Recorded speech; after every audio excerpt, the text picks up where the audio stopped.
Welcome eighth class students. तो जैसे कि आपको पता है कि एट्थ क्लास का जो है पेपर पैटर्न जो है वो थोड़ा सा चेंज हुआ है, तो उसमें शॉर्ट आंसर टाइप क्वेश्चन जो है कुछ एक ऐड हुए हैं। 20-25 मार्क्स के आपको शॉर्ट आंसर टाइप क्वेश्चन आ सकते हैं। तो ये मेरी सेकंड पीपीटी है, प्रेजेंटेशन जो मैंने रेडी की है आपके लिए शॉर्ट आंसर टाइप क्वेश्चन की। So let us start. तो फर्स्ट क्वेश्चन है हमारा कि सेट स्क्वायर जो है वो किस आकार के होते हैं। ठीक है, अगर आपने अपना ज्योमेट्री बॉक्स देखा होगा तो उसमें आपको दो टूल्स दिखाई देते हैं ट्रायंगल शेप में।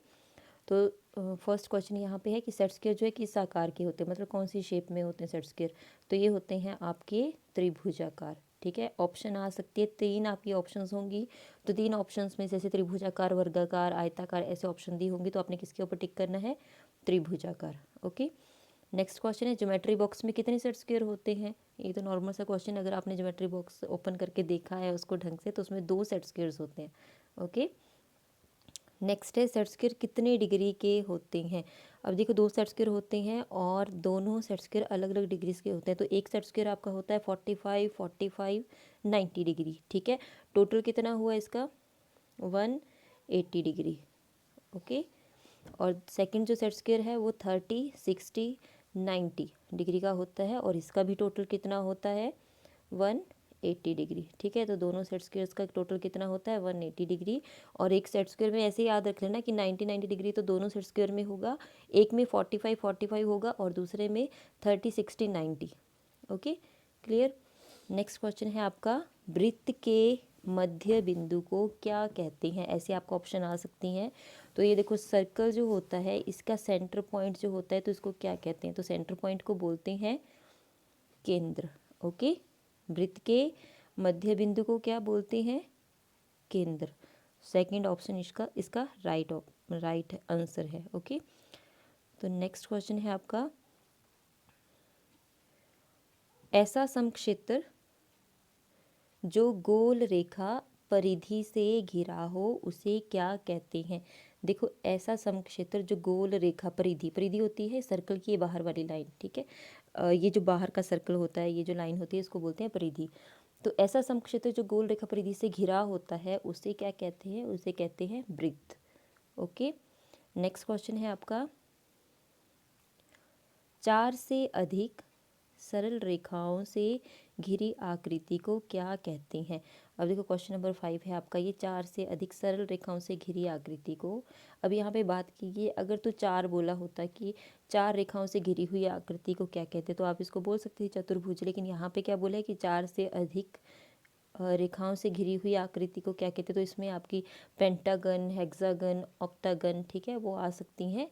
तो इसको बोलते हैं बहुभुज। ठीक है, 4 से अधिक सरल रेखाओं से घिरी हुई आकृति को क्या बोलेंगे, बहुभुज। ऐसे ऑप्शन आपको आ सकते हैं, तो उनमें से आपने टिक करना है। ओके, नेक्स्ट क्वेश्चन है जिस आकृति की कोई भुजा समान ना हो उसे क्या कहते हैं। तो कोई एक ऐसी शेप है हमारे पास जिसकी कोई भी भुजा जो है वो समान नहीं है और ना ही इसका कोई कोण समान होगा। ओके, तो इसे कहते हैं विषम बहुभुज।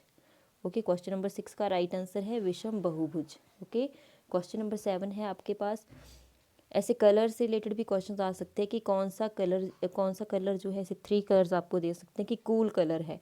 तो आपको पता होना चाहिए कूल कलर की कैटेगरी में कौन कौन से कलर्स आते हैं। कूल कलर में आपका आता है डार्क ब्लू हो गया, पर्पल है, डार्क ग्रीन कलर है। ठीक है, ये सारे आपके कूल कलर्स में आते हैं। और हॉट कलर्स में कौन कौन से कलर आते हैं, येलो, रेड हो गया, ऑरेंज हो गया, ओके, लाइट ग्रीन हो गया, ये आपके हॉट कलर्स में आते हैं। ओके, तो क्वेश्चन है आपका कौन सा कूल कलर है। तो इनमें से लाल, नीला, पीला, इनमें से कौन सा कूल कलर है, ये है आपका नीला।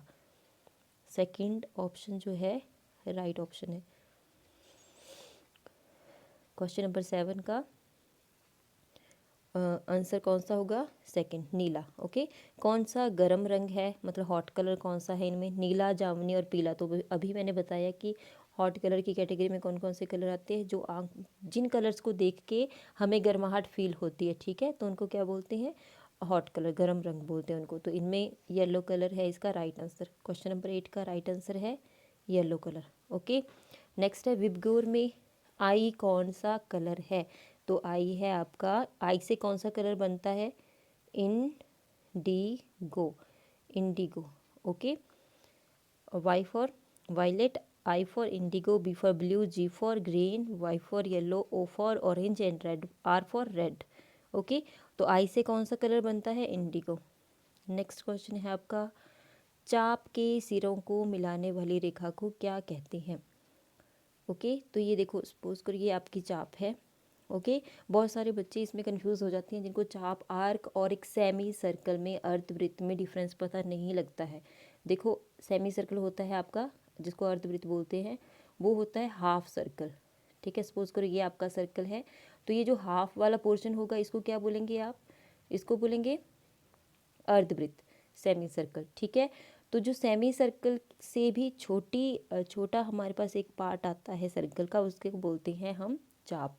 ओके, तो क्वेश्चन है आपका कि चाप, सपोज करो ये चाप है आपकी। ठीक है, तो चाप के सिरों को, ऐसे सिरों को मिलाने वाली ये चाप है, चाप के सिरों को मिलाने वाली रेखा को क्या कहते हैं? इसे कहते हैं जीवा। ओके, क्वेश्चन नंबर 10 का राइट आंसर क्या है? जीवा। चाप के सिरों को मिलाने वाली रेखा को क्या कहते हैं? जीवा। नेक्स्ट क्वेश्चन है, वृत्त का वह भाग जो चाप और जीवा से घिरा हो उसे क्या कहते हैं? देखो, सर्कल, ये आपकी चाप है, ठीक है, और ये जीवा है। ओके, तो ये सर्कल है, तो सर्कल का एक ऐसा पार्ट है जो चाप और जीवा से घिरा हुआ है, तो इस पार्ट को क्या बोलेंगे? इसको बोलेंगे अवधा। क्वेश्चन नंबर 11 का राइट आंसर है अवधा। ओके, नेक्स्ट है, ये जनरल से क्वेश्चंस है, 45 डिग्री का एंगल बनाने के लिए पहले कौन सा एंगल बनाना पड़ेगा? सपोज करो आप 45 डिग्री का एंगल बना रहे हैं with the help of compass, then how to make the angle of 45 degree? Okay, कैसे आप बनाओगे? तो अगर आपने इसकी प्रैक्टिस की है तो आपको अच्छे से पता होगा कि 45 डिग्री का एंगल बनाने के लिए पहले आपको कौन सा एंगल बनाना पड़ेगा? 90 डिग्री। ओके, तो यहाँ पे राइट आंसर होगा 90 डिग्री। अब सेम क्वेश्चन है कि 120 डिग्री का एंगल बनाने के लिए पहले कौन सा एंगल बनाना पड़ेगा आपको? 60 डिग्री। ओके, नेक्स्ट क्वेश्चन है, ए बी रेखा पर बिंदु ए पर लंब उठाने के लिए कौन सा एंगल बनाना पड़ेगा? अब इस क्वेश्चन को ध्यान से समझना है। सपोज करो आपकी ये ए बी लाइन है, ठीक है, इसका नाम है ए और इस पॉइंट का नाम है बी। ओके, तो ये ए बी लाइन है, तो ए बी लाइन में बिंदु ए पर लंब उठाने की जब बात करते हैं, तो लंब जब भी उठाते हैं हम, तो वहाँ पे बनता है 90 डिग्री का एंगल। ठीक है, क्योंकि स्ट्रेट लाइन लगानी होती है, लंब उठाना हो या लंब गिराना हो तब भी 90 डिग्री का एंगल बनता है। ओके, तो इसका राइट आंसर होगा कि ए बी रेखा पर बिंदु ए पर लंब उठाने के लिए कौन सा एंगल बनता है? वो बनता है 90 डिग्री। क्लियर? नेक्स्ट क्वेश्चन है आपका, समकोण किसे कहते हैं? ऐसे भी क्वेश्चन आ सकता है आपको डायरेक्ट कि समकोण किसे कहते हैं, या फिर आपको ऐसे भी पूछ सकते हैं, ऐसे ऑप्शन देखिए कि इनमें से समकोण कौन सा है। तो ये है आपका फर्स्ट 90 डिग्री समकोण, जिसको इंग्लिश में आप राइट एंगल बोलते हैं। ठीक है, तो 90 डिग्री का एंगल एक ही होता है हमारे पास, तो समकोण की परिभाषा क्या है कि 90 डिग्री के कोण को समकोण कहा जाता है। ओके, नेक्स्ट क्वेश्चन है, जो आकृति 3 सरल रेखाओं से घिरी हो उसे क्या कहते हैं? जो आकृति 3 सरल रेखाओं से घिरी हो उसे क्या कहते हैं? त्रिभुज। अगर आपने इसे ट्रायंगल बनाई होगी तो आपको अच्छे से पता है, एक ऐसी आकृति जो 3 भुजाएं, एक ये होगी, एक ये होगी और एक नीचे वाली होगी। ठीक है, तो ऐसी आकृति जो 3 रेखाओं से घिरी है उसे क्या कहेंगे? त्रिभुज। ओके, 16 का आंसर है त्रिभुज। नेक्स्ट क्वेश्चन है, आधार के साथ वाली रेखा को क्या कहते हैं? देखो, जब ऐसे डायरेक्ट क्वेश्चंस आते हैं तो आप इसकी फिगर साथ में जरूर बनाया करो, उससे आपको जल्दी क्लियर होता है। तो ये है आपके आधार। ठीक है, तो आधार के साथ वाली जो रेखा होगी, ये जो लाइन होगी आधार के साथ की, तो इसे क्या कहते हैं? इसे कहते हैं भुजा। ओके, ये है आपका आधार, और आधार के साथ वाली रेखा को क्या बोलेंगे? भुजा। तो क्वेश्चन नंबर 17 का राइट आंसर है बी, भुजा। नेक्स्ट क्वेश्चन है, जिस भुजा पर त्रिभुज बनाई जाए उसे क्या कहते हैं? अब देखो, आपने एक लाइन ली है अपनी मर्जी से और इसके ऊपर आप एक ट्रायंगल बना रहे हो, त्रिभुज बना रहे हो। ठीक है, तो ये जो बेस लाइन है जिसके ऊपर आपने ट्रायंगल बनाई है, इसे क्या कहेंगे? इसे कहेंगे आधार। ओके, तो क्वेश्चन नंबर 18 का राइट आंसर है बी, आधार। जिस भुजा पर, ये भुजा है, जिस भुजा पर त्रिभुज बनाई जाए उसे क्या कहते हैं, इसे क्या कहते हैं, इसको, ये जो बेस लाइन है इसे बोलते हैं आधार। नेक्स्ट क्वेश्चन है, जो रेखा केंद्र से गुजरती हुई दोनों ओर परिधि पर समाप्त हो उसे क्या कहते हैं। जो रेखा केंद्र से, अब सपोज करो ये आपका सर्कल है, ठीक है, ये यहाँ पे सेंटर पॉइंट है, ओके। तो जो रेखा केंद्र से गुजरती हुई दोनों ओर, अब यहाँ पे बोला गया है कि दोनों ओर परिधि पर समाप्त हो, तो ये देखो एक साइड से स्टार्ट हो रही है और केंद्र में टच हो रही है, और दूसरी साइड जो है वो कहाँ पे मिल रही है, परिधि पर मिल रही है दोनों साइड से, मतलब परिधि को दोनों साइड से टच कर रही है, एक यहाँ से एक यहाँ से, ओके, और साथ में ये सेंटर पॉइंट को भी टच कर रही है, ठीक है। तो इस लाइन को क्या बोलेंगे, इसे बोलेंगे व्यास, ओके। तो ऐसे ऑप्शन अगर आपको आता है कि अर्ध व्यास, व्यास, ऐसे करके, तो आपने व्यास के ऊपर टिक करना है, ओके। नेक्स्ट क्वेश्चन है, ये देखो ये कुछ ही क्वेश्चन यहाँ से ये अपर एरिया का जो अभी पेपर हुआ है तो उनमें आए हुए थे। अब जैसे ये क्वेश्चन है कि निम्न में से अनियमित आकार की वस्तु कौन सी है, तो ये क्वेश्चन आया हुआ था। तो उसमें ऑप्शन थे कि गिलास, कप और सेब।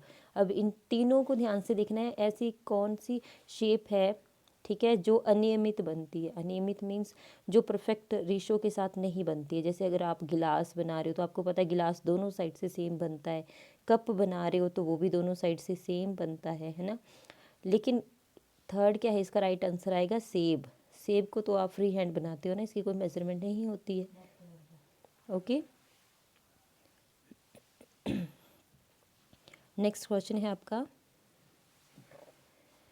इंद्रधनुष रेनबो में सबसे नीचे कौन सा रंग होता है। ये एक इम्पॉर्टेंट क्वेश्चन है और ये भी आया हुआ था अभी क्वेश्चन। तो देखो रेनबो का अगर आपको फॉर्मूला पता होगा तो ये है विबग्योर, VIBGYOR,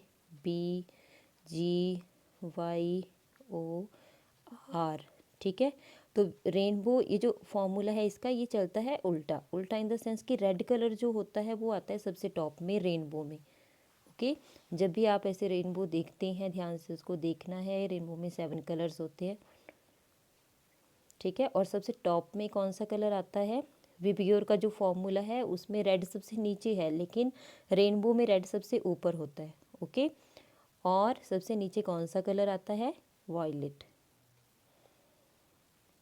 क्लियर। तो विबग्योर का फॉर्मूला कैसे चलता है कि सबसे नीचे वॉयलेट होगा, then indigo, then blue, green, yellow, orange and red, okay. तो इंद्रधनुष में ऐसे भी क्वेश्चन आ सकता है कि इंद्रधनुष में सबसे ऊपर, यहाँ पे नीचे बोला गया है तो वहाँ पे आ सकता है आपको क्वेश्चन कि धनुष में सबसे ऊपर जो है वो कौन सा कलर होगा, कौन सा कलर होगा, सबसे ऊपर होगा रेड और सबसे नीचे कौन सा होगा, वॉयलेट, क्लियर।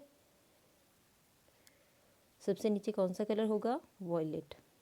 नेक्स्ट क्वेश्चन है, ये आ सकता है आपको एग्जाम के में कि इसके अपोजिट क्वेश्चन डाल सकते हैं। जैसे अभी ये डायरेक्ट क्वेश्चन आया हुआ था कि सबसे नीचे कौन सा कलर है, तो वो आपके फाइनल एग्जाम में अभी ये क्वेश्चन डाल सकते हैं कि इंद्रधनुष में सबसे ऊपर कौन सा रंग होता है, ठीक है। तो उसमें आएगा आपका रेड कलर।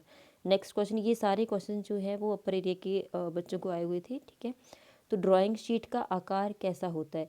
अब यहाँ पे एक ऑप्शन है आयताकार, दूसरी ऑप्शन हो सकती है आपकी वर्गाकार, ठीक है। तो आपने टिक करना है, या फिर आपको वन वर्ड आंसर भी ऐसे क्वेश्चन आ सकता है जिसमें आपने आंसर करना है, ठीक है। तो ड्राइंग शीट का आकार कैसा होता है, वो होता है आयताकार। नेक्स्ट क्वेश्चन आया था कि वाहनों के टायर किस प्रकार के होते हैं, तो ये होते हैं वृत्ताकार, क्योंकि बहुत सारे बच्चों को वृत्ताकार, बेलनाकार और कुछ ऐसे अगर हिंदी में ऑप्शंस डाल दी जाएँ तो उनमें कन्फ्यूज़न होती है।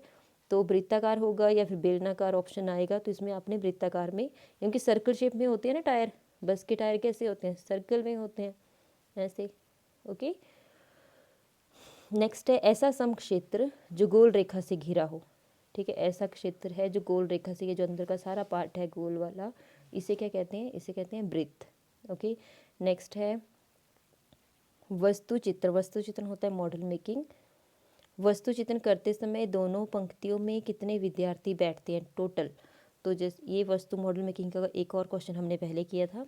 फर्स्ट रो में कितने स्टूडेंट्स बैठते हैं वस्तु चित्र में, फर्स्ट रो में बैठते हैं 7, सेकेंड रो में कितने बैठते हैं 6, तो टोटल कितना हो गया 7 + 6 13 स्टूडेंट्स। ओके, तो वस्तु चित्रण करते इसमें दोनों पंक्तियों में दोनों लाइंस में कितने स्टूडेंट्स बैठते हैं 13 स्टूडेंट्स। नेक्स्ट क्वेश्चन है जो रेखा केंद्र से गुजरती हुई दोनों ओर परिधि पर समाप्त हो उसे क्या कहते हैं।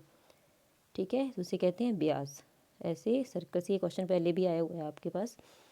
तो ऐसे अगर लाइन स्टार्ट हो रही है और ये दोनों साइड से सर्कल को टच कर रही है, इसे क्या कहते हैं, इसे कहते हैं व्यास इस लाइन को।